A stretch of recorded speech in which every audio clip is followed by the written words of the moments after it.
And greetings. Happy Monday. Welcome to the Steve Deace Show, live and on demand here on BlazeTV radio and podcast. I am Steve Deace alongside Todd Erzin and Aaron McIntyre. Coming up at the bottom of this hour, we're going to show you a photo that I think best encapsulates, captures the spirit of the age. When we use that phrase, well, first of all, it just means, because we have new people joining the show all the time, we just gave that as the nomenclature to denote the physical manifestation of the demonic influence at work in America today. That's what we call it, the spirit of the age. And if you want to know what it looks like, well, they say a picture says 1,000 words. We're going to show you at the bottom of the hour a picture that says virtually every word. Everything that the spirit of the age is about is captured in this one photo. And we will discuss that. Next hour, our followers over on Gab get to ask me anything. So we look forward to those questions. Hopefully we have some snotty ones lined up that I have yet to see. And you guys will hit me cold with those coming up a little bit later on. Speaking of hitting it cold with something, this is the time of year for you to check out our friends over at Taiga Coolers, because it's unofficially summertime now that we are post-Memorial Day. And then in just a couple of weeks, it'll officially be summertime as well. These are premium coolers, veteran owned. Everything is made right here in the US of A. They can customize coolers for you and make them look really cool, personal, vintage, if that's what you want. If you're just looking for a good old trusty cooler that doesn't have to be detailed, they will do that for you as well. And if you enter the promo code Steve at checkout, you'll get 10% off as a discount when you go to taigacoolers.com, TAIGA for taigacoolers.com. Again, that is TAIGA. So we've got Ask Me Anything next hour. At the bottom of this hour, we are going to show and then discuss with you and for you a photo that perfectly encapsulates the spirit of the age. But before we get to all of that, let us begin, as we always do, with Aaron's rundown of what happened while we were away. What happened while we were away, brought to you by Messing with Texas. A bar in Dallas, Texas, recently overtly advertised a pride event they were hosting where children were welcome, featuring drag queens, and it went down this weekend. The event was dubbed Drag the Kids to Pride. For those of you listening, what we're watching is felony child exploitation, a dude provocatively dancing with barely any clothes on while a child tips him. In the background, you can see a neon sign on the wall that reads, "It's not gonna lick itself." Outside the bar, a group of men showed up to confront the parents of the children and shame them. I only have one question. Why do you want to put an axe wound in between your son's legs? You people are the symptom of a dying society, and you know it. You're scaring children. Shut the We're up. children. Shut the Not you. up. Shut the up. You are child abusers. And you're not a real woman. Shame on you. Shame on you. Shame on you. Shame on you. Shame on you. Shame on you. Your children should be home. Your kids aren't actually gay. You've just groomed them. You're a groomer. BlazeTV contributor Alex Stein confronted one of the dudes dressed as a lady. For little children? Do you like dancing for little children? You don't think that's disgusting? Dancing around for little children? Away from me. Don't you think that's disgusting? I need you to You don't think get that's the away? Hey, well, you can't just touch me. You don't think that's you touch me. Your mom's a bitch. Go on. You don't think that's disgusting? Dancing for little children. You should be. You should be ashamed of yourself, dancing for little children. You should be ashamed of yourself. Is he a child? No. You guys dancing little children. You should be ashamed of yourselves. You're disgusting. Think about what you just did. Okay, that's fine, but you danced naked in front of little children. You did. You did. Do I look at you, bitch? Then look at you. Stop. You dance in front of little children. Also in Texas, the Uvalde mom who was detained, released, and then went into Robb Elementary School to successfully rescue her 2 children from that school shooting spoke out about what really went down. I said, well, you're going to have to arrest me because I'm going in there, and I'm telling you right now, I don't see none of y'all in there. Y'all are standing with snipers, and y'all are far away. If y'all don't go in there, I'm going in there. He immediately put me in cuffs. She says after Uvalde police officers told marshals to uncuff Gomez, she ran towards the school. As soon as they uncuffed me, I jumped that first gate fence. And once I jumped it, I went to my son's class. And I knocked on the door, and I remember the teacher saying, I'm like, hey, they're already boach cutting the fence to get me. She's like, you think we have time to get out? I said, y'all have time. I'm going to run for my other son. Once she was assured her son was okay, Gomez ran to get her other child, encountering more officers who tried to stop her. So I start yelling, and I'm being a cooperative, and I'm like, well, y'all aren't doing what are y'all doing? Y'all ain't doing y'all need to be in here. Give me your vest. Somebody give me a vest, something. I started paying attention to how far the shots were being, so that I knew the shooter was all the way still by my first son's class. So when I went to my second son's door, the teacher didn't want to open the door for me. So that's when they started escorting me out. And as I see that they're opening my son's door, I go run for my son and I get him. With both of her kids out safe, Gomez still can't shake the thought of those who didn't make it. While you were inside the school, did you see officers there was inside not one the school? Officer inside the school when I ran to my second son's class. There was not one officer. And you were hearing gunshots, so you knew that you could hear the it gunshots. was an active shooter. It was still active. The gunshots were still active. They were not in there. There was no one in there. If anything, when I pulled up, my car was closer to the school than where the snipers and everybody that was laying on the ground were. In addition, that woman says law enforcement threatened her after the fact by saying she'd be charged with obstruction of justice if she spoke to the media, like we just heard. Moving on, in Washington, the House continues to debate over gun-grabbing measures. Congresswoman Lauren Boebert absolutely crushed it with this speech. Madam Speaker, I want to begin this evening by thanking my Democrat colleagues for their outstanding work in encouraging millions of Americans to celebrate their Second Amendment rights by purchasing their first, second, or even 100th firearm. I have some questions for these freedom haters. When are you going to call on the chief executive, the basement dweller, to hold his own son accountable for his gun crimes? Hunter Biden lied on a federal firearms application, which is punishable by up to 10 years and a $250,000 fine, of which 10% will not be going to the big guy. Rules for thee, but not for my crackhead Parmesan-smoking gun criminal son. In the Senate, which reconvenes today, Majority Leader Mitch McConnell, along with Senators John Cornyn and Lindsey Graham, have expressed some willingness to listen and or vote on Democrats' calls for taking access to buying guns away. Speaking of rhinos, Donald Trump has been doing a fair bit of endorsing those types, including this weekend when he endorsed House Minority Leader Kevin McCarthy, saying he's, quote, a strong and fearless leader of the House Republican Conference.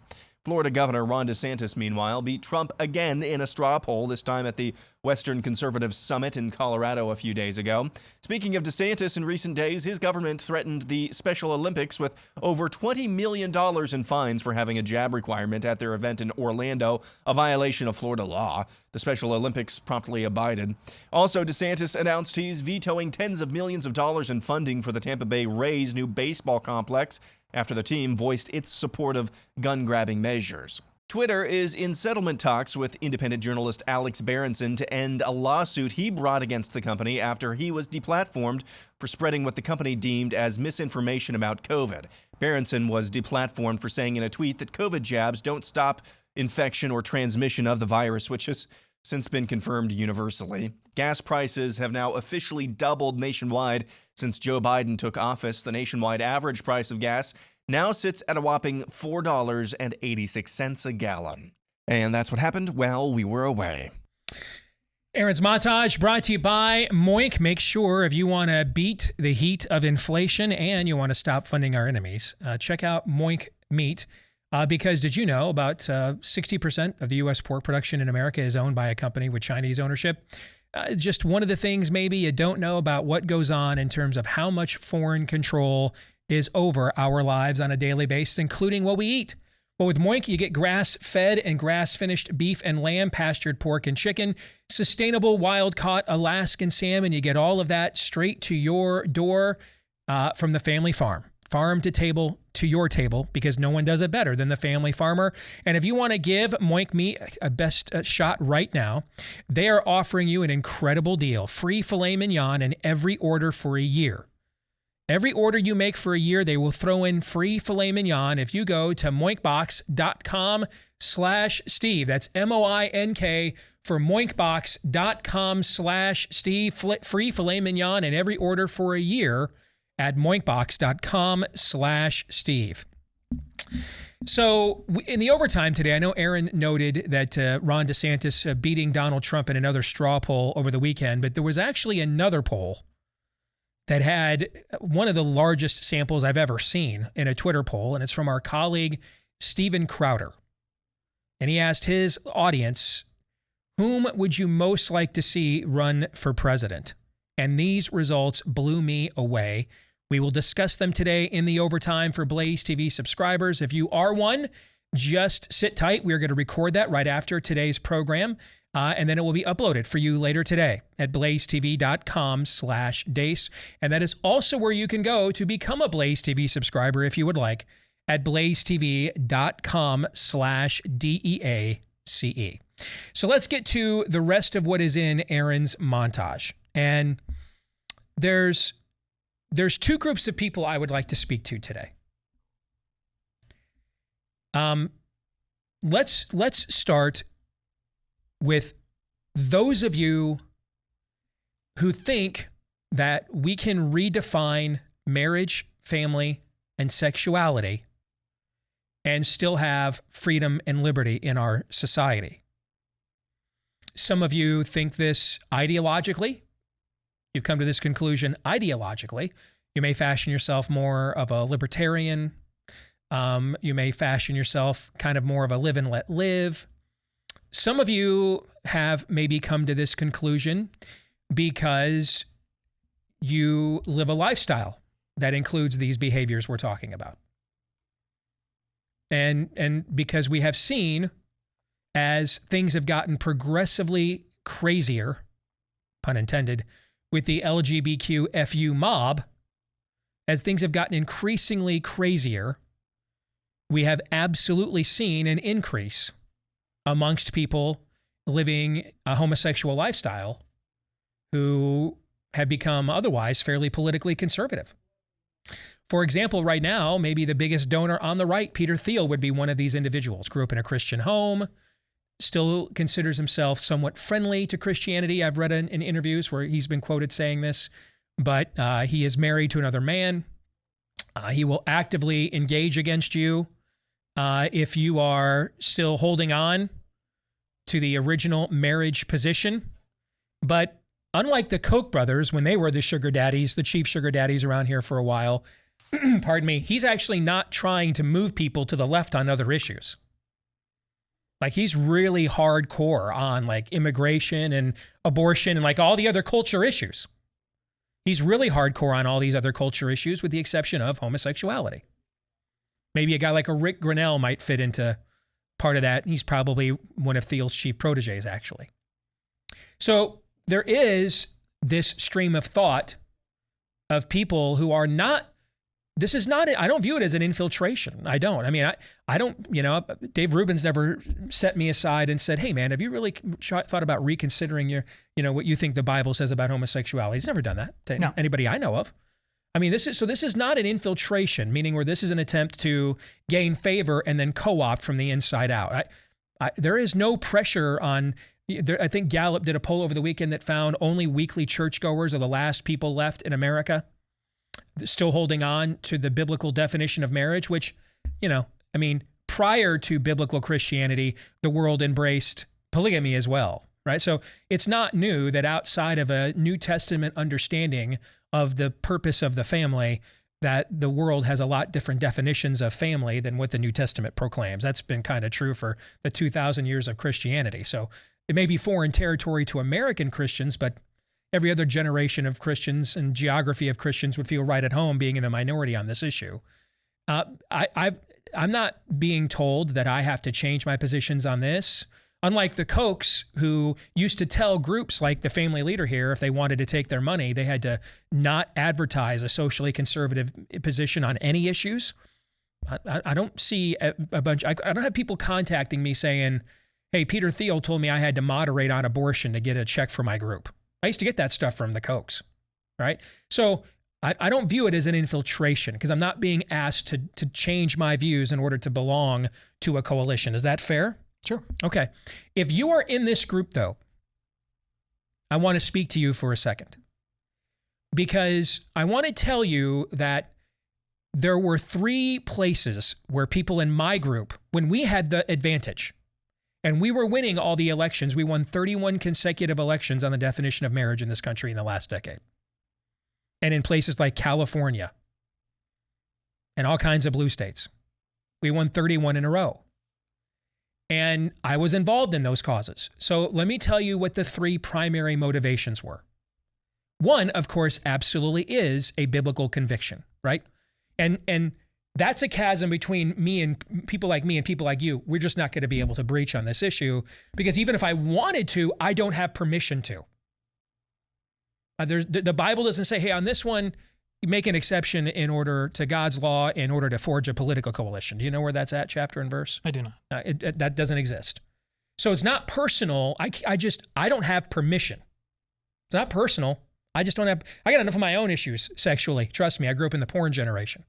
I was hardly a virgin on my own wedding night. So this isn't self-righteousness or anything of that nature. I just don't have permission from the one who bought me out of my sins at a very high price, his own life. I don't have permission from him to disobey him publicly on this in order to align with you.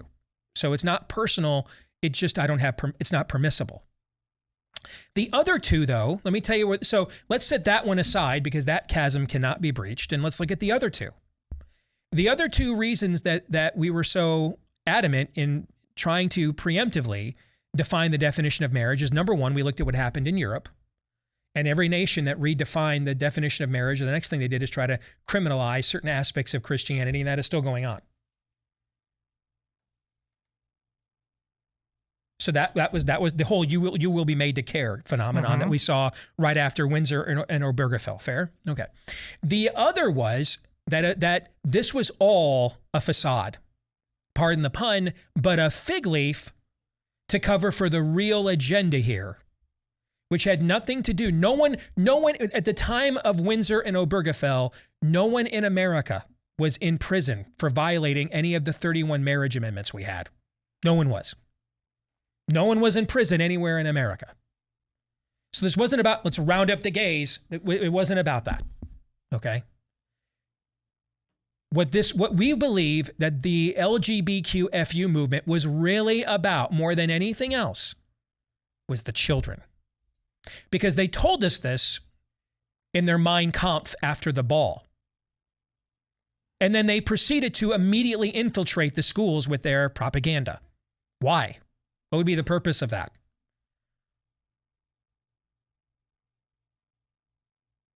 What's the purpose of that? Is there a benign and innocent one? No. And that our fear was if this guardrail is officially removed, that unofficially was, no one was being penalized for living openly gay criminally. No one was being penalized no one was in a jail cell because they violated their state's marriage law. But if we officially sanctioned it openly, it would be open season on the kids.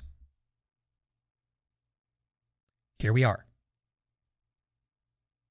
And so the first thing I want to say is to you that are in this group I just described, here's your chance, and I want you desperately to do this. Prove me wrong. And something I think you should consider if you do not do this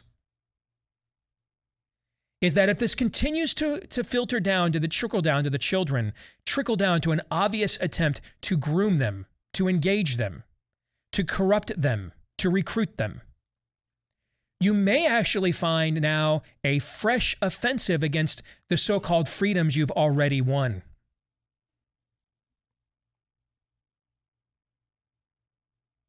One of the things we are called in Christianity to do is to remember that judgment begins in the house of God first. We get rid of the log in our own eye before the speck of dust in somebody else's. We make sure to clean up our own house first before holding a standard upon somebody else.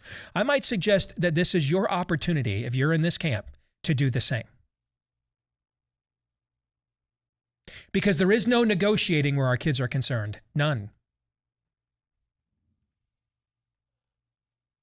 And I promise you, if you force us to choose between our kids and recognizing your newfound freedoms, you will lose. I promise you, you will. And coalitions on a lot of other issues that also existentially matter that we are working together on currently will fall apart and will not last. So this is your opportunity now. Would you like to show us that you really meant it when it really was what two dudes do in the privacy of their own bedroom is nobody's business but ours? Do you wish, if you're in the Rick Grinnell, Peter Thiel camp, and I agree with you guys on quite a few other things, and you have demonstrated, not just lip service, you have demonstrated you agree with me on quite a few other things. And those quite a few other things also matter greatly to society too. But we will not offer our children up to you in order to maintain that coalition. Do you understand what I am saying? Do you think they understand what I'm saying? Because they better understand it and figure it out real quick. Like yesterday. Like in 5 minutes from yesterday, in fact. Yeah. Because now that it's down to the kids, it is going down. And it's going down hard. There was a lot of talk in the last decade about being on the right side of history. Here's your chance. When the music stops playing, first of all, make sure you were going around the room to the right tune, if you know what I'm saying. And then when the music stops playing, make sure you've got a chair to sit in because there will be no quarter for our children. None. So that is the first group that I wanted to speak to today. Show that you really mean your libertarian or live and let live belief system. And that you also aren't a part of this and that you really aren't trying to infiltrate us and co-opt our message, but just expand a coalition. Here's your opportunity. And I want you to prove me wrong. I don't need I don't need more conflicts. Do we need another battlefront right now? I'm certain we don't. I'm certain we don't need one. Certain of that. But I promise you, if it is between you and our kids, we will give you one. I promise you that. So be standing on the right side of history here. Hard no. And prison for everyone. No exceptions. The next group I want to speak to are Texans. Because it turns out, over the last few years, you can actually mess with Texas quite a bit. You can mask you all outside in August, and you'll comply. You can shoot up your schools, and your cops will just stay outside, and then try to threaten the mom who, again, with obstruction of justice for daring to point out your gutlessness. You will just stand outside while a Dallas bar breaks a law that this law was so obvious, even your gutless governor signed it into law last year, that banned these kinds of shows. They're illegal. The Dallas police just stood outside the bar and didn't uphold the law while children were being sexually assaulted. You can shutter your schools. You can arrest your hairdressers for trying to just run a business. It turns out you can mess with Texas a lot. I understand now why Texas Longhorn football has barely averaged 7 wins a year for a decade. Why Iowa State, and I say this with all due respect, I used to publish the Iowa State Fan magazine, but Iowa State should just never be better in football at a consistent level than Texas ever. And it is right now. It is. I can see why. You're soft. Frankly, you're a cautionary tale for a lot of America. Kind of coasting off the fumes of other generations and resting on laurels that you didn't accomplish. And just going on like a lot of red states, you're red in name only. Meanwhile, here in Iowa, just 15 years ago, we had total blue control of everything. So we're pretty radicalized. Iowa should never be, just like Iowa State football should never be better than Texas ever. Given the advantages that Texas has, maybe it can beat them once a decade. But sustained success more than Texas never should happen. Iowa should never be redder than Texas. Guys, we're only a few years away from sending arguably the most left-wing senator not named Bernie Sanders to the U.S. Senate for 3 decades, Tom Harkin. I just endorsed Jim Carlin, Chuck Grassley's primary opponent last week. Dude, Grassley's awful. He's got a better Liberty score than John Cornyn from Texas. That should never happen. Ever. Should never happen. No wonder Beto keeps running for offices thinking he's got a shot to win. All the signs are kind of there. We need you. Let me tell you what's even worse than a blue Texas, and a blue Texas is bad. Okay? How bad? A blue Texas gives Democrats 82% of the electoral college votes that they need to win the presidency before we even count a single vote in a single swing state. 82% of them. Means you almost have to run the table the rest of the country. Good luck with that. But let me tell you what's even worse than a blue Texas, because even if Texas were to somehow go blue, that might radicalize us and galvanize us in response, right? Sure. Like seeing Iowa go full deep blue radicalized us here, right? Right. Let me tell you what's even worse, a lukewarm Texas. Because you're the HQ of red state America. And if you go lukewarm, you're going to export that into the bloodstream and water table of the rest of red America. That's even worse. And eventually it'll lead to a blue Texas, because bad Republicans always lead to worse Democrats. That happens everywhere in America. We need you desperately. We need to make Texas, Texas again. Damn proud of what Alex Stein did over the weekend. Confront, confront, confront. I'm not sure who that pastor, that Owen Strain looking pastor was with the megaphone. My only criticism is, why weren't there 50 more guys out there doing the exact same thing? Confront, confront, confront. Peaceably, yes, but aggressively confront. We need to make Texas, Texas again. Or we're screwed, like doomed, like on a societal level. Gentlemen, your thoughts?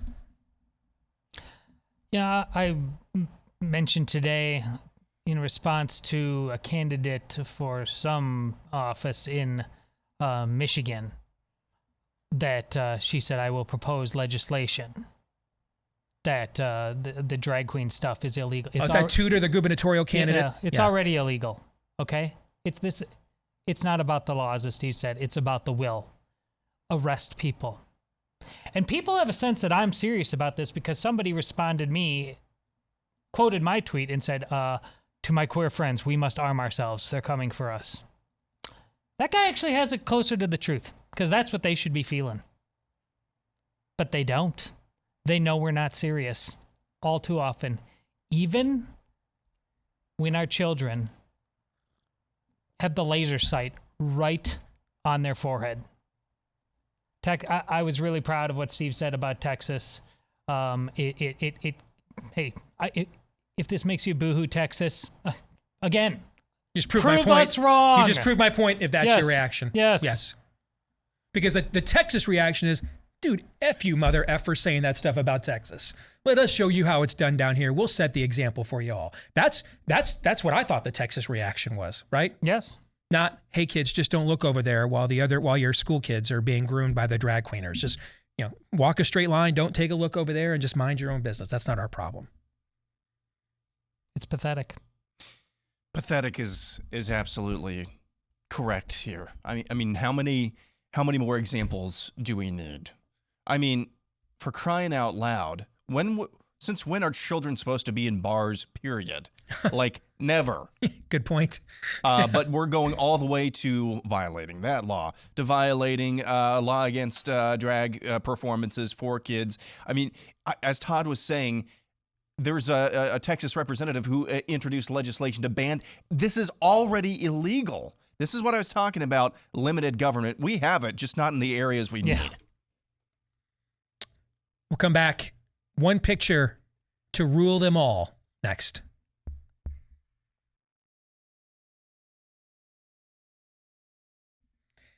So if you're sensitive about your hair loss, I've got great news for you. Keeps has you covered. They offer the same doctor-recommended, clinically proven, research-backed treatments to stop hair loss and improve hair growth, but they offer you the generic versions so that you get to save money off of them from a typical prescription, and they make everything so convenient. Everything is delivered right to your door after it is previously done online. You get hooked up with a doctor online Snap a few pics of your hair. They make it as convenient for you as possible. It's delivered right to your door to keep discretion. Keep it on the down low if you prefer that. And then they'll give you even bigger savings just to get you started with half off your first order when you go to keeps.com/grow. So whether you're looking to prevent hair loss, stimulate hair growth, or just take better care of the hair you already have, go to keeps.com/grow, KEEPS, for keeps.com/grow.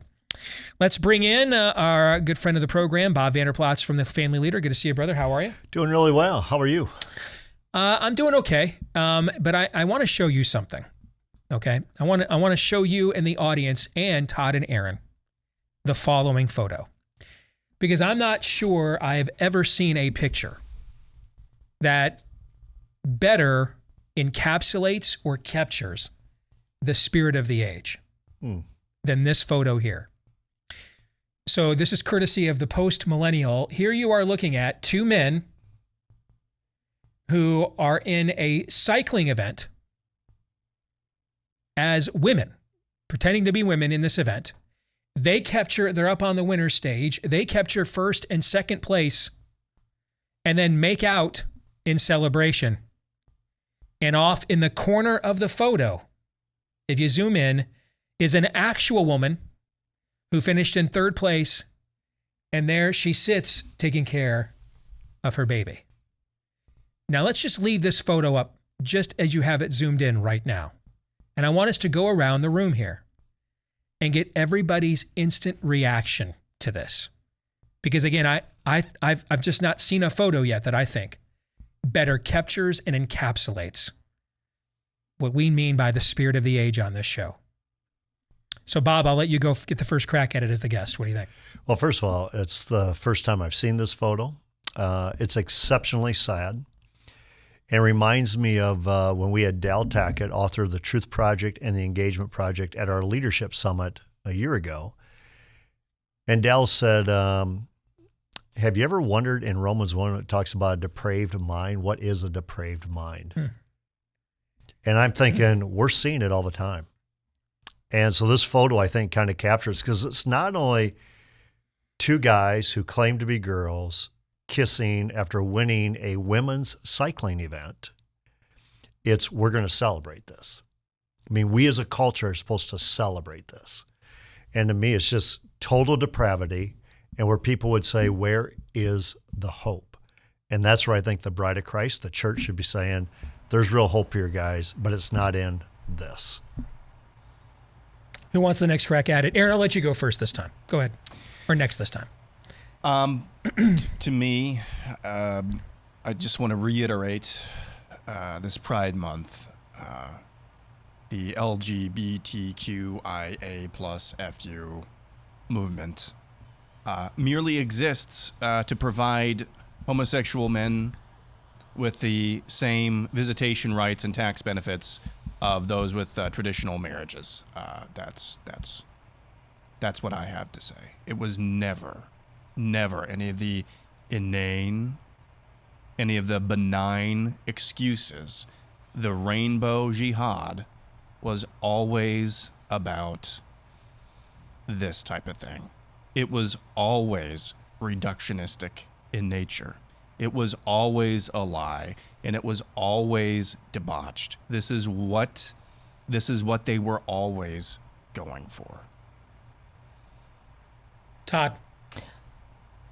At the current rate of things that this picture embodies, I don't believe my daughter, who again will be starting a two-sport collegiate career here in less than a month, I don't believe she and the women she does those sports with will make it 4 years.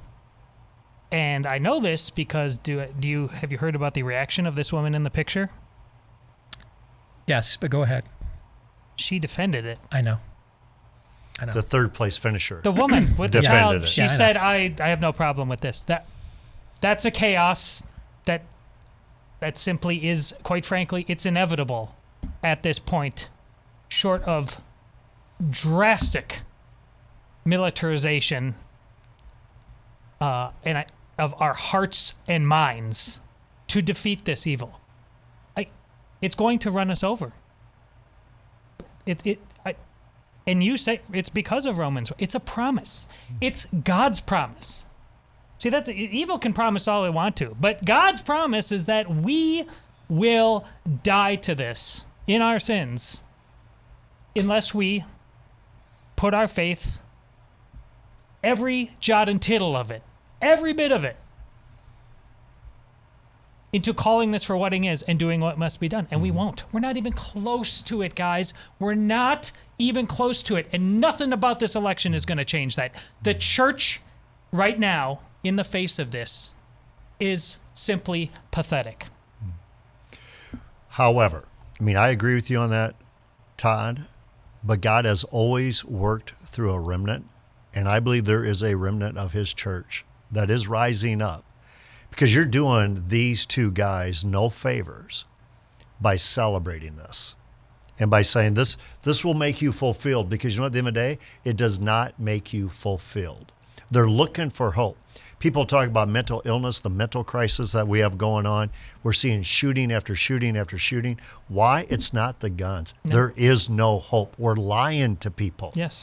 And because we continue to lie, so this third place finisher, this woman who's holding her daughter saying, no, this is a good thing, it's a flat out lie. Now, it's one thing if she says, you know what, I'll celebrate their victory because I should have beat them anyhow. I'm better than that. But you go back to your daughter, Ainsley, who's starting, you know, her 2 collegiate career here in a month, as you talk about. We're on the heels of 50 years of anniversary for Title IX.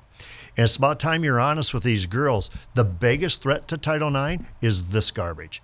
There's no reason to have 2 professional girls sports or two professional sports or 2 professional collegiate teams. Have 1. Let it be the survival of the fittest. But instead, we have to celebrate this stuff. And the thing is, my heart breaks for those 2 boys because no one's telling them the truth. And I guarantee you, they are not fulfilled. They're not satisfied. It's not all it was cracked up to be. So in 2018, 275 high school boys ran faster than the current fastest American woman alive. High school boys. High school boys. 275. I repeat, 275 high school boys in 2018 ran faster than the current fastest American woman alive. Is that what you're alluding to? Yes. I said on Friday that the charm offensive last week with Leah Thomas, that is about grooming the American people to be prepared for men replacing women on the Olympic team and just to accept it. And, okay, we don't do that, and all these other countries do. I mean, the 3 of us here at this table, Aaron's not, but the 3 of us here at this table, we're all old enough to remember how the jokes about the Russian or the Soviet and East German athletes in the 70s and 80s at the Olympics with their square jaws and Adam's apples. They were so juiced up on testosterone. They were all baritones were the high-end singers in the Soviet choir and the women's choir, right? Because they were so chemically enhanced, okay? What do you guys really think the culture as it stands right now, if these countries just openly go to men replacing women, and we get absolutely demolished in the Olympics on a world stage, do you believe the American culture is going to say, no, keep sending women to go up there and get slaughtered by these other countries, by the Chinese, the Chinese actually won't do it, but by these other countries that are utilizing this? Go up there and lose to Poland in every sport. We're okay with it because women's sports are for women. Do you guys really believe that's how American culture will respond? Because I don't. I think it's going to say, hey, we need more Leah Thomases. That's what we need. And there again, your hope isn't in the American culture to save itself, because it's not going to happen. And this goes way beyond sports. This is a male is a male and a female is a female.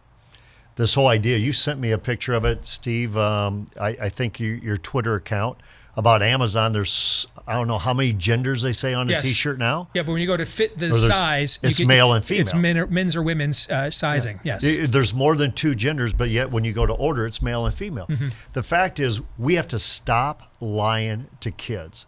And that's why there's a high school teacher in the state of Iowa who graduated from college with me. He should be retired, but he's an excellent teacher, and he's still making an impact and having an incredible difference. And this is a small rural district in the state of Iowa. And there was a girl that believes that she is now a boy and wants to be called by the boy name and referred to with the right pronoun. And this teacher, who's beloved in the school district, said, I will not lie to her. I will call her by her real name, and I'll call her she and her. And he's been able to withstand it so far. Mm-hmm. But the superintendent brought him in and said, you know, let's not make a big issue. I mean, why? Let's just not make an issue of this. And he said, what we should make an issue of is we don't lie to kids. And we need more of those people standing up, from preachers to teachers to leaders. We're not lying to kids. And one of the ways you're lying to kids and you're putting into the culture is you're putting these 2 boys on a trophy stand and celebrating for beating a woman and women in a women's sport. I'm just disgusted. Again, that's rural Iowa you're talking about. A superintendent. Don't make a big deal out of it. What do you do with that? What? Don't make a big deal out of just unbending realities. But what's cool about this, Todd, I agree with you. But what's cool about this, you had a teacher who said, you know what? I'm going to call your bluff. I'm a popular teacher, and you know what? I'm going to let you know I'm not going to do this. And what are you doing as a leader of a school district, lying to kids? And so to me, that's what we need more of. You should love these 2 boys more. But if you're going to love those 2 boys more, you don't lie to them. You tell them who they are, and you tell them you're not allowed to compete in a women's sport. I'm just saying, if there's only one beloved teacher there and he's still alone, after that long career, he still has to stand alone in rural Iowa, and everybody else has excuses like, let's not rock the boat. That's a one-way ticket to hell and no place else. So, but the question there too is, Todd, take a look at your girls' school district or the school districts I'm surrounded with. Me. How many of those public school teachers who are good Christian public school teachers, but they're afraid to post something on Facebook, afraid to post something on Twitter? Why? Because I can't let my belief be known, because culturally it's out of step with what the school district or what they're being told from the ISEA and the NEA. And that's why we are staunch supporters of school choice. Let parents make a decision on where their kids get raised and where their kids get educated. But listen, if the Christians, a Christian's default cannot be ever to I'm afraid. Remember that passage in the Bible that says, be afraid of everything, including your own shadow? Absolutely not. Yeah. Isn't non-confrontationalism one of the fruits of the Spirit? No, that wasn't on the list. So non-confrontational. Here's the thing, though, and we talked about this a little bit before with Governor Reynolds and Governor DeSantis.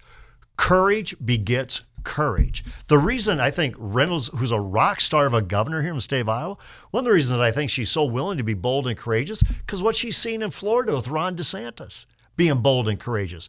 So you get one teacher calling a superintendent's bluff. All of a sudden, you know what? There might be other teachers lining up going, count me in too. I'm not lying.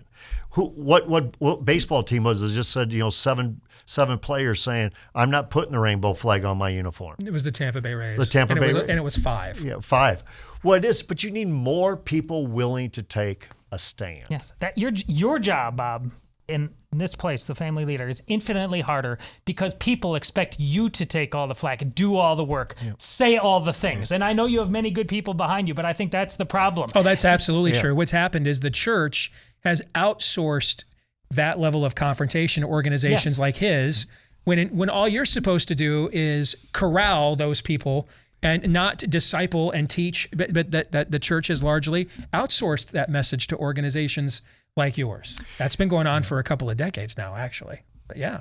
Well, I mean, one of the most. I can't. The 2 pieces of feedback I've gotten the most ever in my career. 1, why can't you be nicer? That's 1. 2, I was in that group, by the way. 2, how come I don't get what you're talking? I don't hear the stuff that you talk about when I go to church.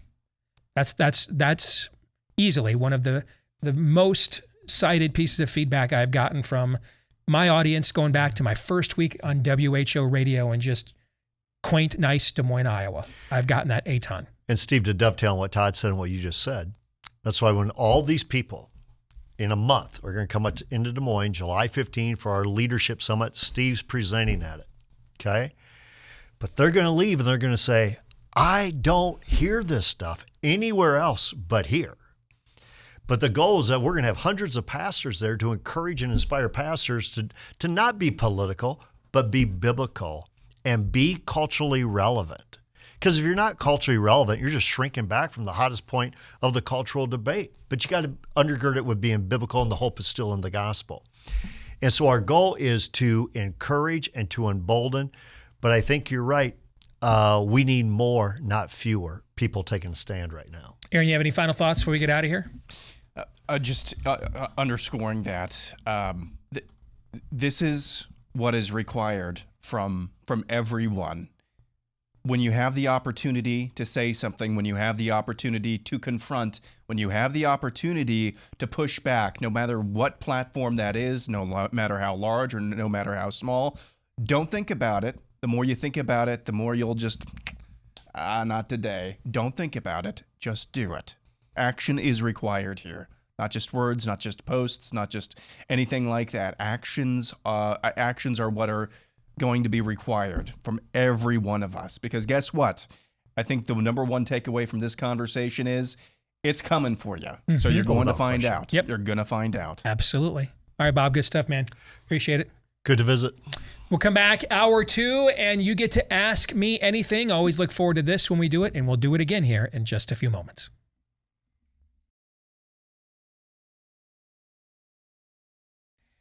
And greetings, back with hour 2 here on Blaze TV radio and podcast. Steve Deace here with Todd Erzin. Almost said Erzin Aaron. With Todd Erzin and Aaron McIntyre. Let us know what you think about what we think by emailing the show, steve@stevedeace.com. That's DEACE. You can like us on Facebook, MeWe, Parler, and Gab. And we'll be speaking with our Gab followers in just a few moments for the Ask Me Anything. You can also follow me on Twitter @Steve Deace Show, on Getter @Steve Deace Show as well.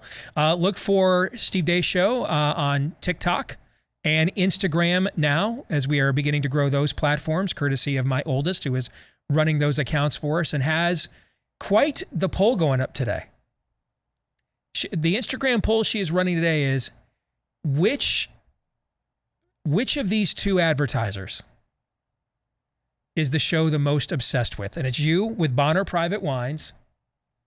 And it's me, of course, with our friends over at Built Bar, which I'll just mention right now. If you use my promo code DACE when you sign out, they'll give you, I think it's a 10% discount when you go to sign out. The absolute greatest protein bar of all time.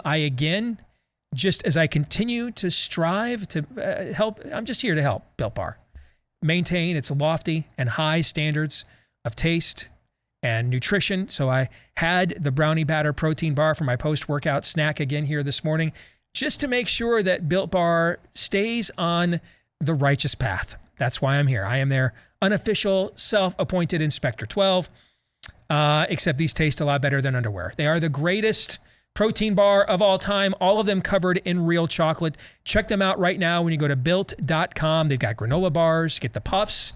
If you like marshmallow covered stuff, if you like those Russell Stover's candies, that are, they put out the specials for the holidays with the chocolate covered different flavors of marshmallows, the puff line is right up your alley. All right. When you go to built.com, BUILT for Built Bar, use the promo code DACE, DEACE, to get a discount on the greatest protein bar of all time. So that's the Instagram poll that they're running right now. And notice I use this as an occasion to have, to bring that up, and how I deftly segue into the live read there. See? That's why I make the better than average bucks right there, right? You're a pro. Okay, there you go. I look forward to the results. Or at least a semi-pro, at least, yes. It shouldn't be close.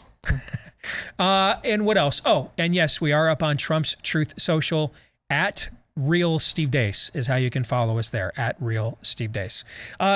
So I mentioned this part of the show brought to you by our friends at Built Bar. Which part of the show? Well, it is time for our Ask Me Anything.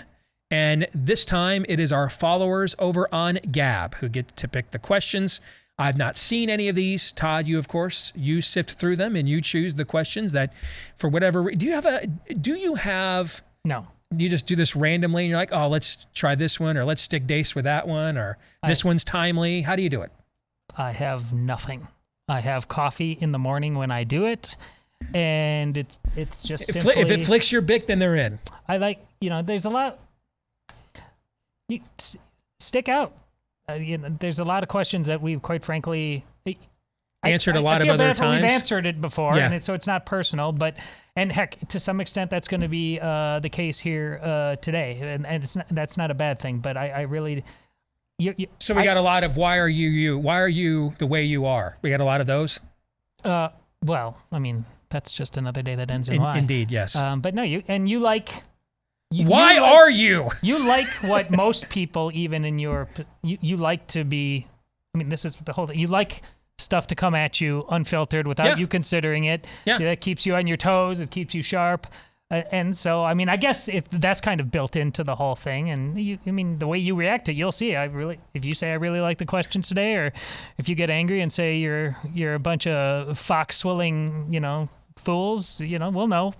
Is this harder now? Because for a long time, I had some like standard guardrails, like I don't want to discuss eschatology. Oh. I don't want to go into conspiracy theory. And the last 26 months has just eliminated all those guardrails, and we are now openly discussing things that for many years in the show I thought we got to stay away because it just makes us all crazy. Is it harder now to put me on the spot since there's almost no guardrails now? You can literally, no topic is pretty much off limits now. No, it's easier to put you on the spot because I don't have to worry. Like back when I first started here, we used to have a lot more conversations. Your first response to me suggesting, and it was just like, okay, tell me very clearly why you think that matters. What's the peg? Or the world now is just like, it doesn't matter how crazy it is. Oh, you're like, yeah, I'll take it. I'll entertain it. So it's the fact that there is no Overton window. There's no window. There's just a gaping hole in a wall, and pretty much every question fits through it now, right? You yourself said, I'm pretty much Alex Jones with Bible verses now. So yeah, I pretty much have become that. Yeah. What guardrails? All right. So Aaron, did you give them to Aaron? Of course. All right, Aaron, you may fire when ready. No graphics today, so if you need me to repeat something, I'll just repeat it. Crystal is first. Will there be a reboot of the Mickey Mouse Club with the first rule, you do not talk about the Mickey Mouse Club, especially with your parents? Oh, wow. See, right there. I'm 1 for 1. And so it's whoever, bing. There you go. That's how I do it. And that's from Crystal? Crystal. That's how I do it. You know, Crystal's at home right now, homeschooling her like 7 kids, right? And she's just a sweetheart. Yeah. Okay, you know what I'm saying? Yeah. And in her spare time, she's reading the classics. You know what I'm saying? Yeah. And then this is what the current state of the culture has done. You hand Crystal the mic, and she busts out with, is the Mickey Mouse Club basically going to become the Groomer Club? Is that the new Mickey Mouse Club now? Yeah, and this is why this one is good. I'll tell you, this is a standalone walk-off if you just want to take it that way. But Steve could easily take the next half hour and do a sermon riffing off the top of his head. It's either way. It's his choice. But that's how good it is, because it is very tightly written to pack a huge punch. There's just a lot of stuff in there. Our buddy Jesse Kelly tweeted out about an hour ago that we're not even 10 years from pedophilia being added to the LGBTQ alphabet, and they've got a term for it. We've talked about that on our show here too, which is minor attracted persons, or MAPs, right? And I tweeted back to him, Brother Sadly, we're maybe 24 months away from that. I mean, we are in straight up Romans 1 territory right now. Straight up. The video from the montage of the protesters outside, the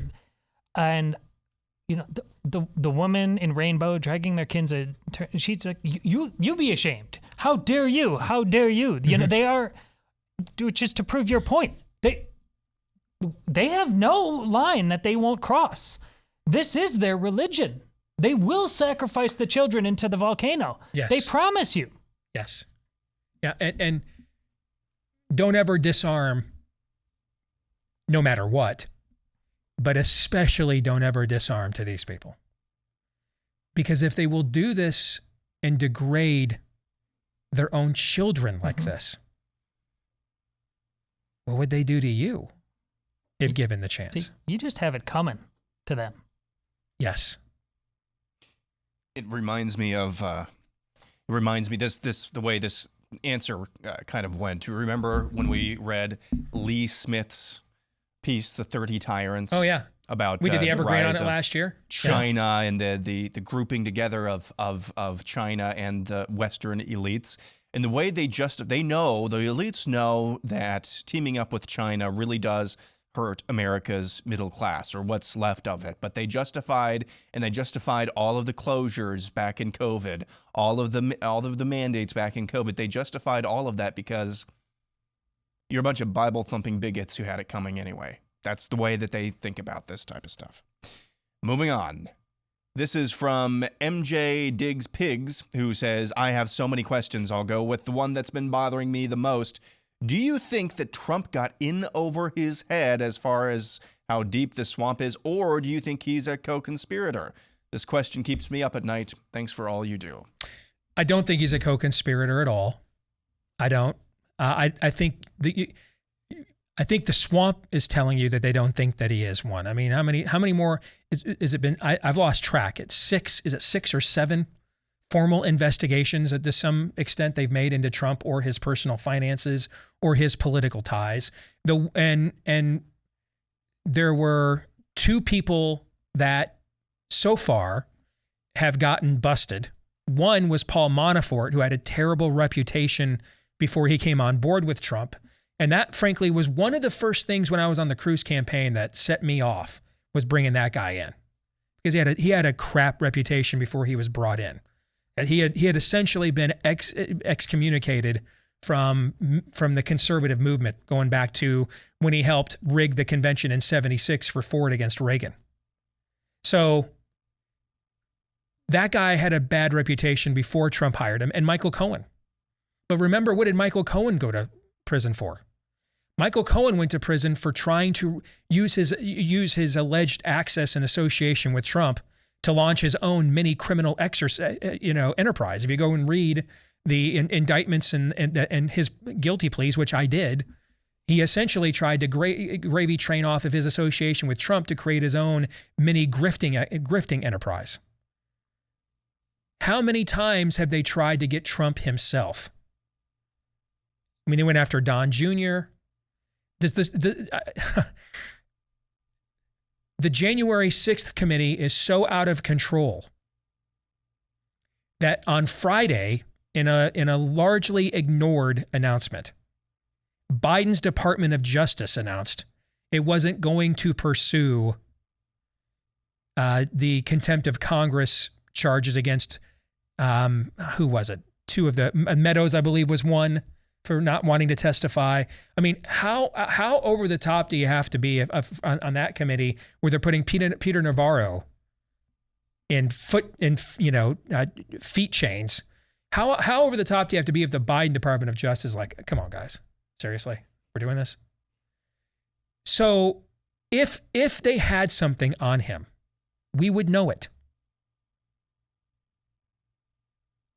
If he were involved with Epstein Island, that's the one person that we would have known about.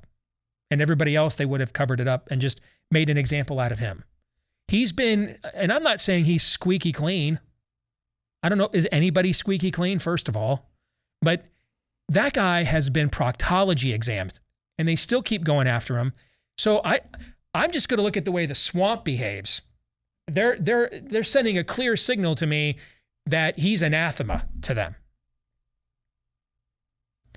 I think the first part of your question is very pertinent, though. And I think his presidency clearly proved that the answer was yes, he was in over his head. And if you're a longtime listener to this show or viewer, here on Blaze TV.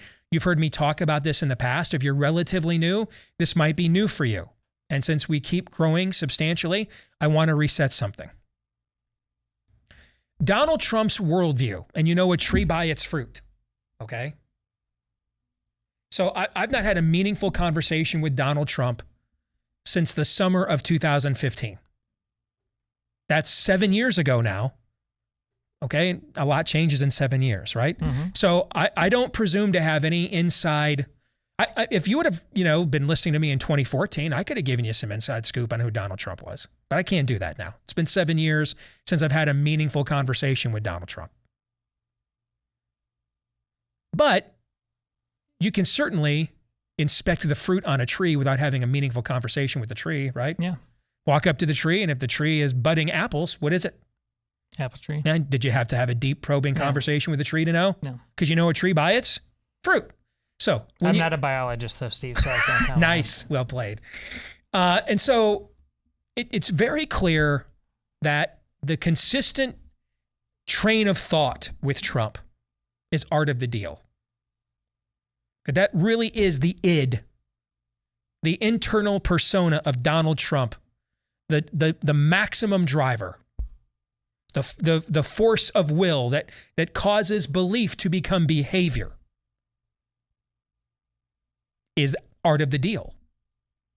That I will endorse Dr. Oz, push him across the finish line, and then because he's going to owe me, he'll do what I want when he gets in there. That I'm totally fine being surrounded by soulless technocrats because I'm the most soulless technocrat of them all. I've got the most leverage, and so I can command this court of owls, basically. I think we're very close to the nub of the matter here with that. And answer this question through the lens, then, of Kevin McCarthy. Same thing. But we're going to discuss in the overtime polling vis-a-vis this. It would seem logical to many people asking this question, because he says it keeps me up at night. If you're Donald Trump and you want to reverse your fortunes on polls like that, you nominate Chip Roy or something like that. You should. So what does he really think he's getting? What he thinks is Ron DeSantis wouldn't dare run against me. That's dumb. Because I'll troll his wife, I'll troll his family, I'll troll them to death, and he doesn't want any of that smoke. He still thinks that after the way he lost this election? That is art of the deal. And that, by the way, that's how he became a billionaire. Is he quickly sized up the room of the Upper East Side of his fellow trust fund babies and realized these are all a bunch of betas who are just debating with each other who's got the hottest side piece and who belongs to which country club. I'm going to own all their asses. And if you go to the New York skyline, by the way, he was proven correct. But that kind of thinking is also why he's not the president right now. I agree, and I'm going to get to why that is. Every worldview has its limits, except for one. There is one worldview on this planet that doesn't have a limit, and it is the biblical worldview. But the biblical worldview can be limited by the person who owns it. The biblical worldview is an unlimited worldview. Every other worldview and belief system is a limited principle. It can only take you so far. The biblical worldview is only limited by the person it inhabits. How much am I willing to obey it? How much am I willing to give myself over to it? How much am I willing to surrender to it? But the biblical worldview in and of itself speaks the universe into existence, raises the dead to life, makes the blind see and the deaf hear. It's unlimited. It's only limited by its wielder. Every other worldview in the world is a limiting principle. And so this is the Kevin McCarthy thing. He'll be so indebted that he gets to become House Speaker. He'll do what I want. And if he doesn't, I'll just throw him overboard. I got a scapegoat and throw Elise Stefanik in there, who has gone from vote for trannyism to I'm ultra MAGA. You see what that's the worldview. That's the belief system. The problem is, and this is the limits of Trump's belief system, what happens when you are confronted with the enemy who will not be negotiated with? It's not here to negotiate at all. It's just here to conquer. It can't be satiated. It can't be intimidated. It can't be negotiated with. It can't be placated. It can't be bought off. It cannot be enticed. And now you are cornered you're in a prison of your own making by your own belief system. There is nothing you can offer. Nothing. When he walked into that room in Riyadh, Saudi Arabia, you know what Trump saw? Trump saw a lot of people with a lot of power in the Middle East, but he saw a lot of himself. A lot of these people, they don't like Islamic terrorism either. A lot of these are just really rich Arabs who just kind of play a game of Islam because it's good for business, when really they just want to drill the poop out of the oil and get rich AF. And what they've just been looking for, is America to provide them a roadmap that they don't have to go through the Palestinian question of Israel in order to get access to making all kinds of money from the American people. And he was right. And he sized that room up properly. And he arted the deal those people into maybe the most successful foreign policy endeavor by a U.S. administration since Reagan finished off the Soviet Union. And we're going back now 40 years, almost. And when he left office, man, we've got the Saudis making peace deals with the Israelis. United Arab Emirates has joined the world of community of nations. A lot had changed, right? Because you know what? This Palestinian question is what's stopping us from making a deal. You don't really care about the Palestinian people, really. We don't even think the Palestinians are actually a people, because they're not. So you know what we're going to do? I already offered the Palestinians everything they wanted. They didn't take it. F them. We're just taking, if we took that objection off the board and then negotiated from there, would you do the deal? And everybody's answer was what? Yeah, we would. And then they started cutting their own deals with Israel, cutting out the Palestinian question altogether. He walked in that room and he recognized game. These guys are like me. They're robber barons. They're here, they see the world as a game of risk. And that worked masterfully. And we all benefited from that. Because he's really good at mastering the world for what it is. And that has why he's built an empire. But what do you do when you come up against an enemy who says, I want the world to be what I want it to be. I refuse to accept it for what it is. And I am here to make it and remake it in my own image.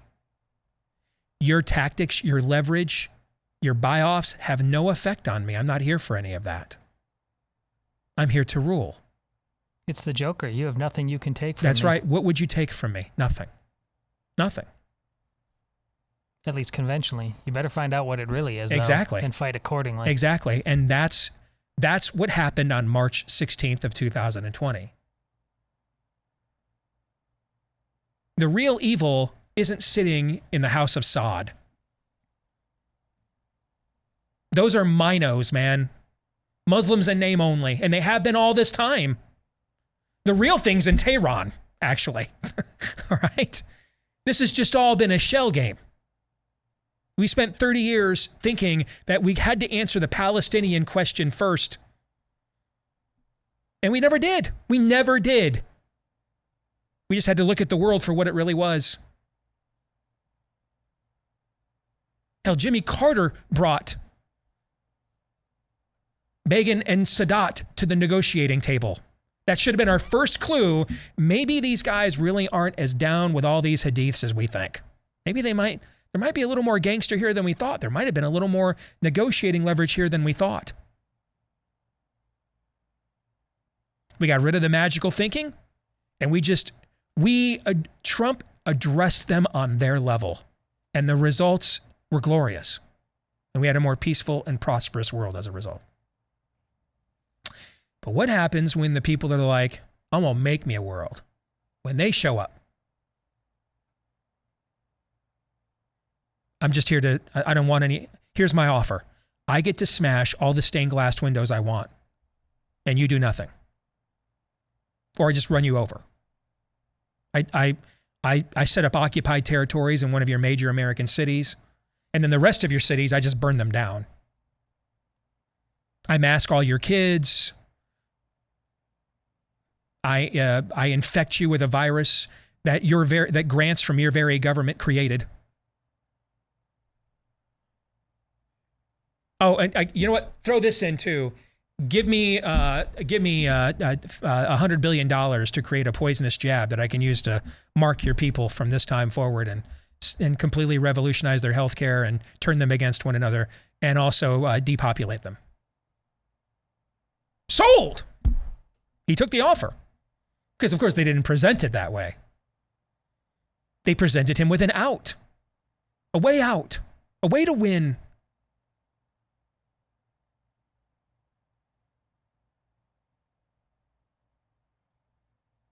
Some men just want to watch the world burn, Mr. Wayne.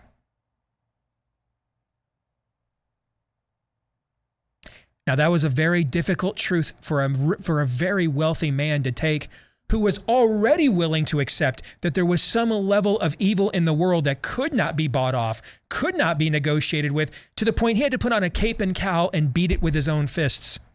And he still could not bring himself to acknowledge this truth from his right-hand man, that some men just want to watch the world burn. And I think this is Donald Trump's kryptonite. He doesn't have the worldview to confront that. He just simply doesn't. And so, in some respects, he's similar to Jeb Bush.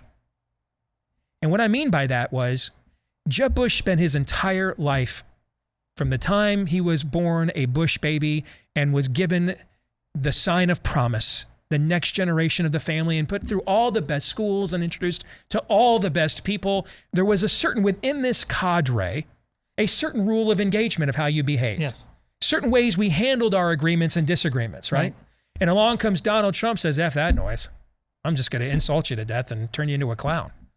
And Jeb Bush, very smart man, very accomplished governor of the state of Florida, had no answer. Right. And we saw him literally just melt right in front of us, right?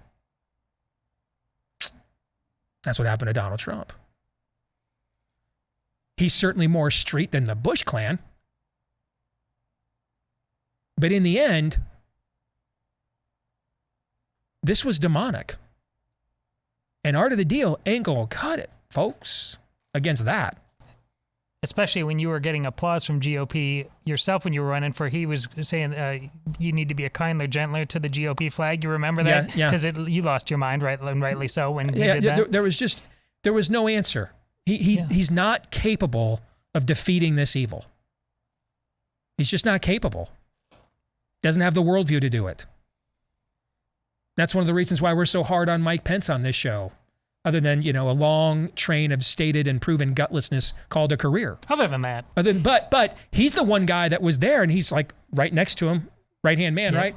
He's the guy there that supposedly does have that belief system, does have that worldview. And Trump even outsourced his authority in the most trying time of his administration to Mike Pence, the true believer. What did Mike Pence do? He showed you the face of the vast majority of khaki pants wearing men and skinny jean wearing men in America's pulpits. Put his nuts in a jar, grabbed his ankles for Debbie Burks, and surrendered the country.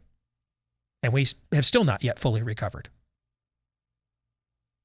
But it's okay, because he doesn't meet alone with women or look at any dirty pictures or ever drop an F-bomb. So it's totally okay. Totally okay. Feel good about that. Feel good about the fact that Mike Pence has probably never masturbated to porn or even been tempted. It's okay. You should feel really good about that because he surrendered your country while not doing those things.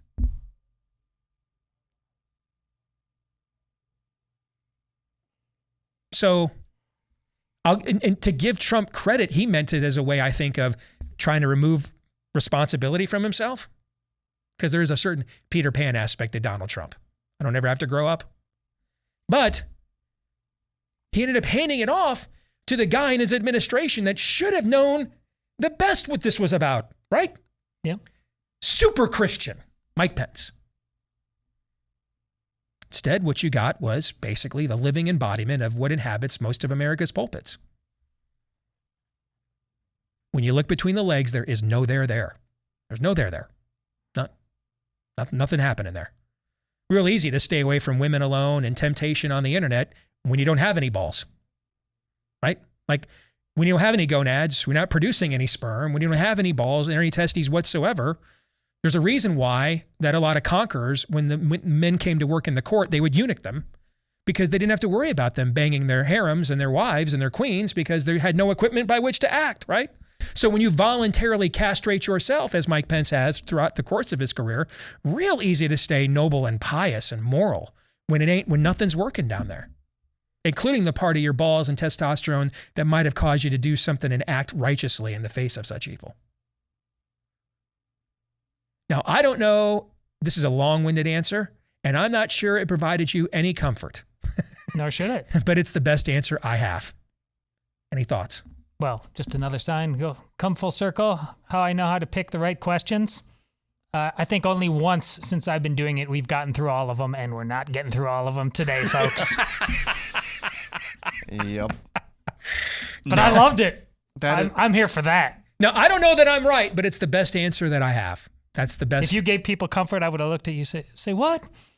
Yeah, I don't find it particularly comforting, but it is what it is. All right, we'll come back. More Ask Me Anything here, courtesy of our Gab followers, in just a moment.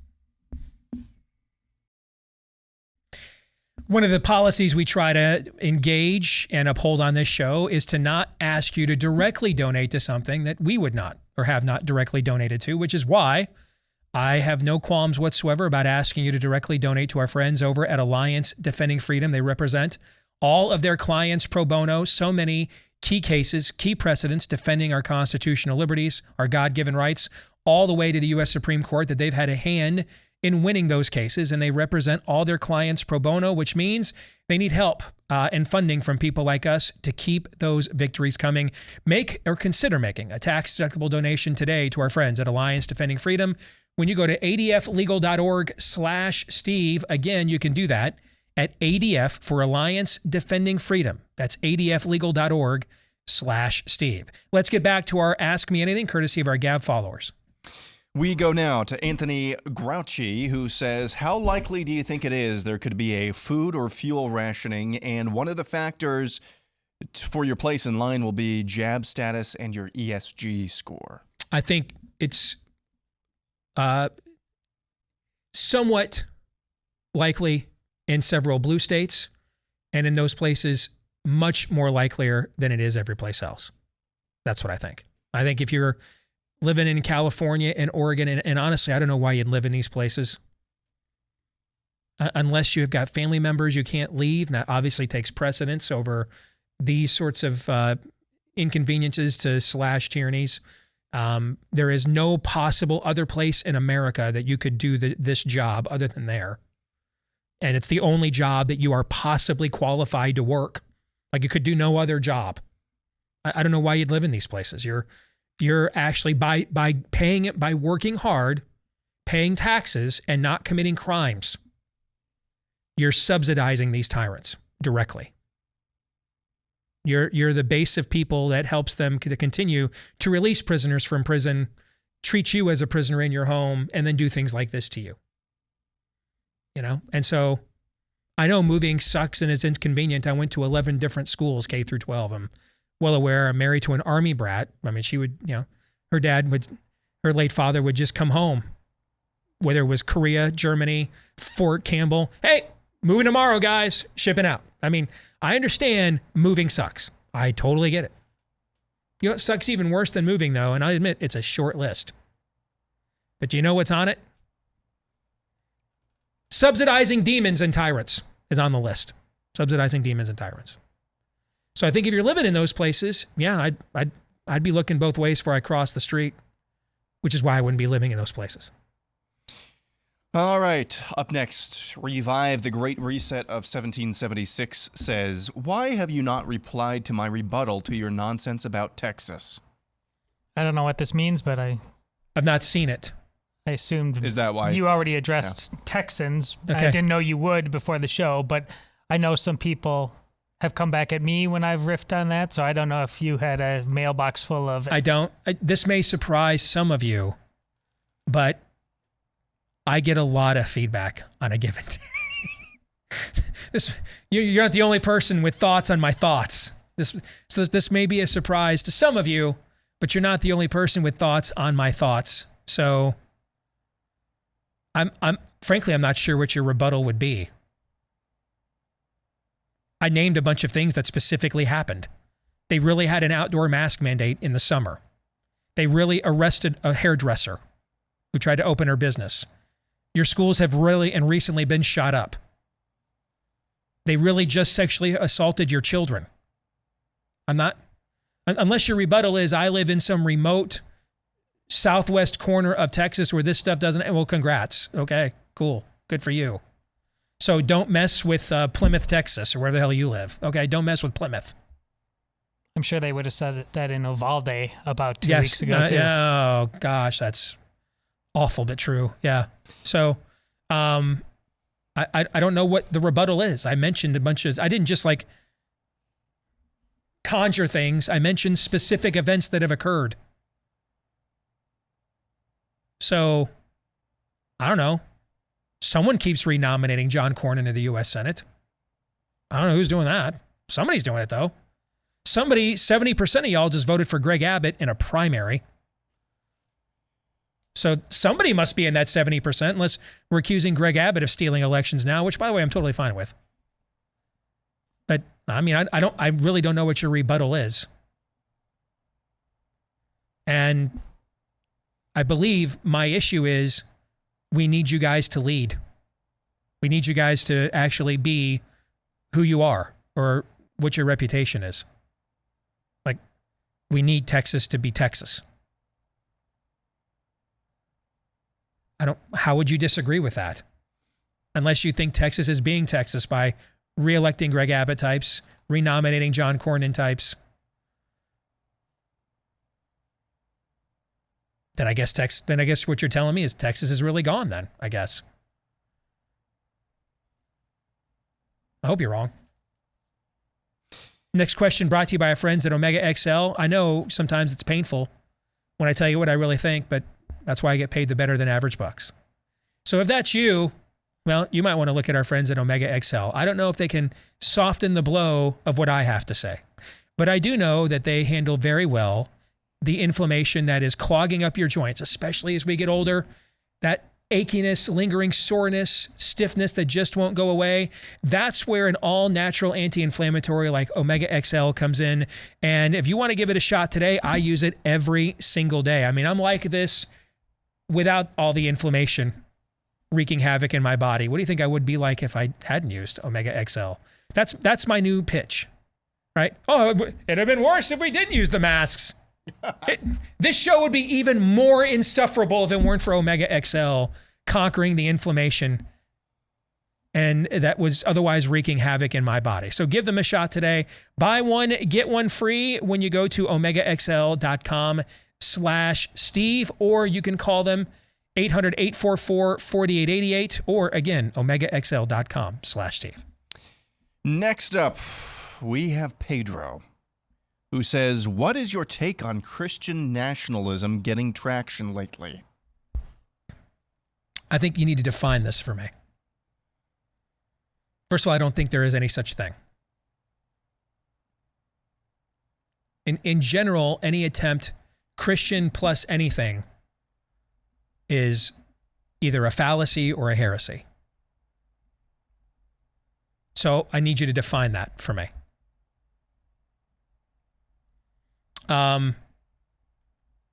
When God's first attempt to directly make his presence known to the world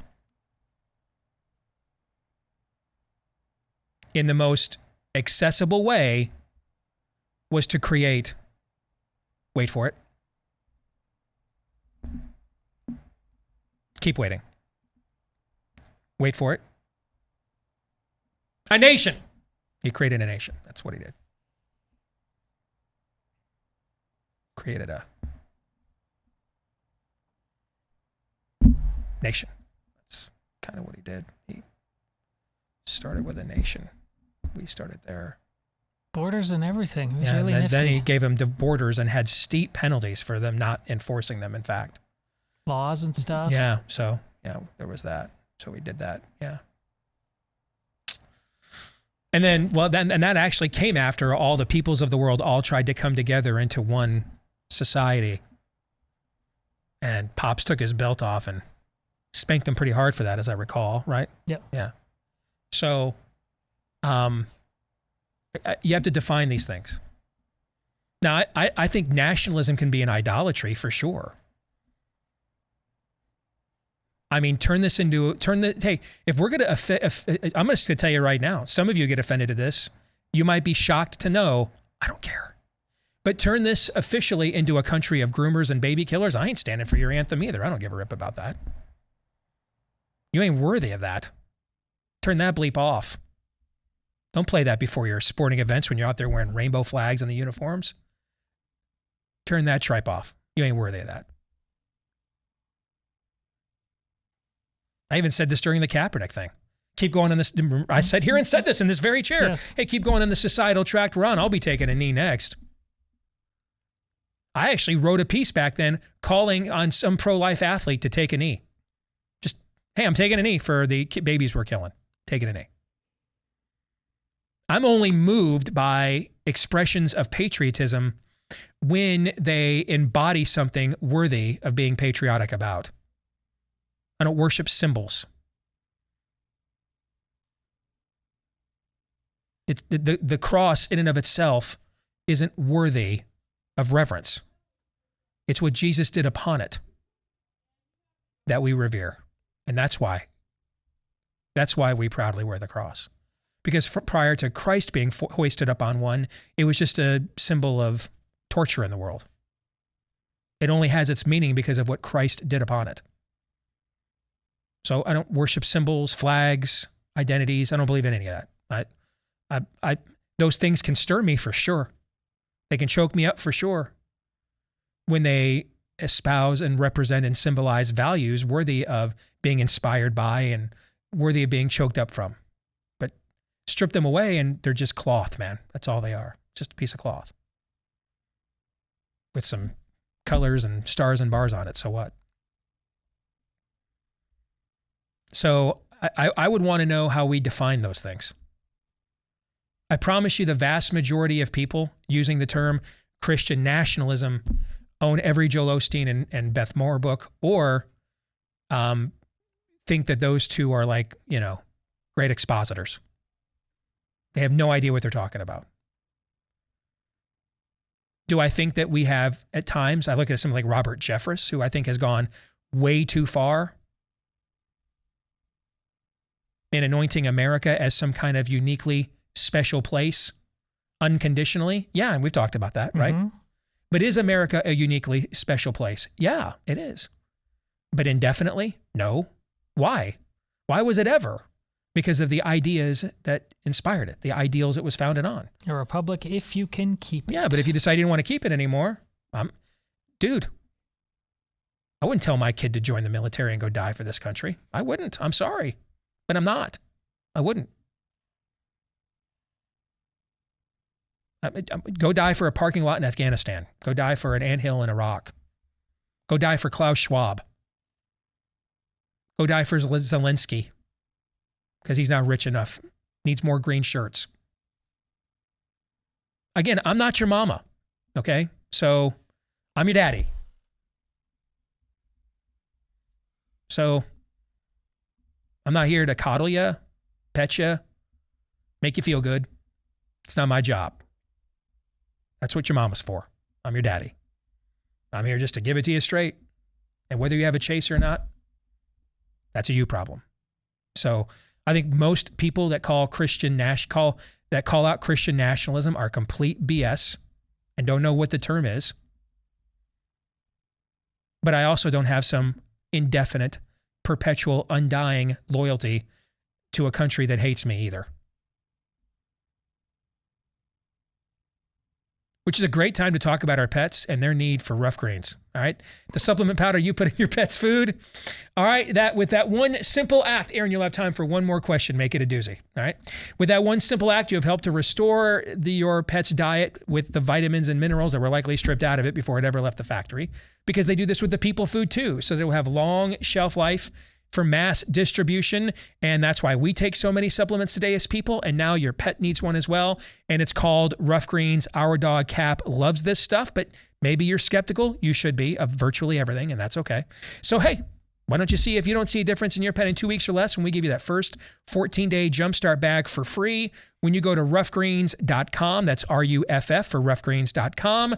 Or you can call them at 833-ROUGH-DOG. That's 833-ROUGH-DOG. And you just pay for the shipping.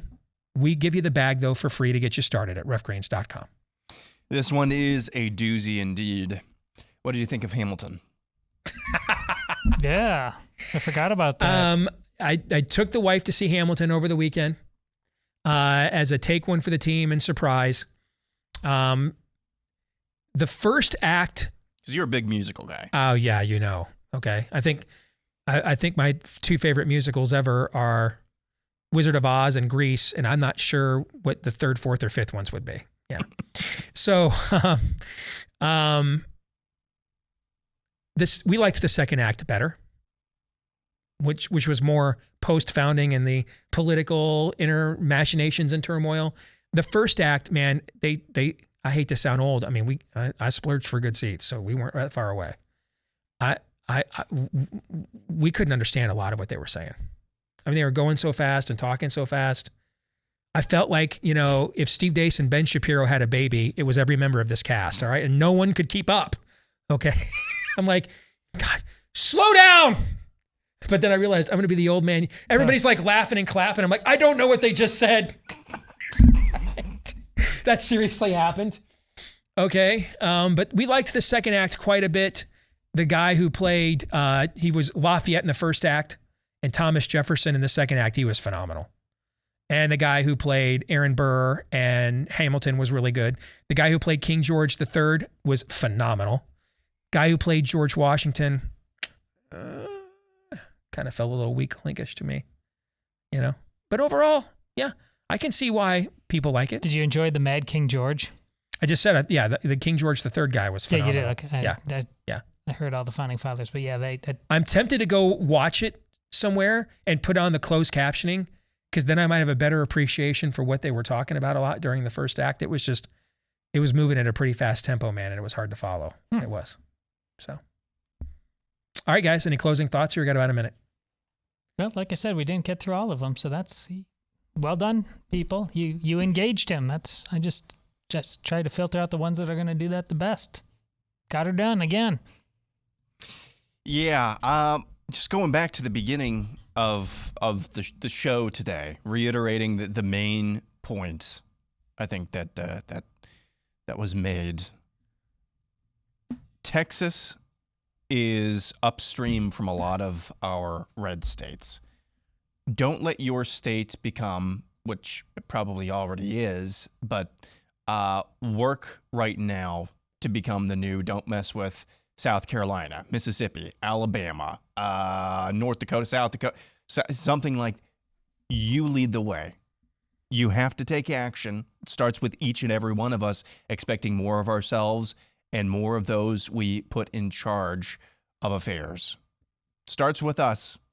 The answer is us, and let's find out. Those are the two themes for a reason the last 2 years. Well said. Until tomorrow, John 3:17.